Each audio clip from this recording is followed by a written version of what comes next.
బిడ్డవైన నువ్వు బాప్తిస్మం తీసుకున్న దగ్గర నుండి అర్థమవుతుంది, ఆత్మను పొందుకున్న దగ్గర నుండి దేవుడు నీకు ఇచ్చిన తలాంతులు ఏవైతే ఉన్నాయో బాగా పాడగలవు, అర్థమవుతుందా, బాగా వాక్యాన్ని చదవగలవు, బాగా పరిచర్య చేయగలవు, దేవుడు నీకు ఎన్నో విషయాలు జ్ఞానం బాగా మాట్లాడగలవు.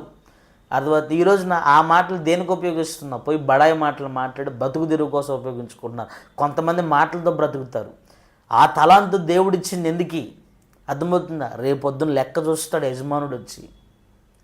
ఈ రోజున దేవుడిచ్చిన తెలివితేటలతో లోకాన్ని జయిస్తున్నారు, మనుషుల్ని జయిస్తున్నారు, మనుషుల్ని సంపాదించుకుంటున్నారు.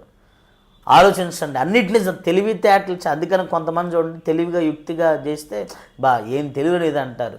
అయితే ఆ తెలివిని రేపొద్దున ప్రభు వచ్చి లెక్క చూస్తాడు. బాబు దామ్మా దేనికి ఉపయోగించినావు? మంచికా చెడుకా?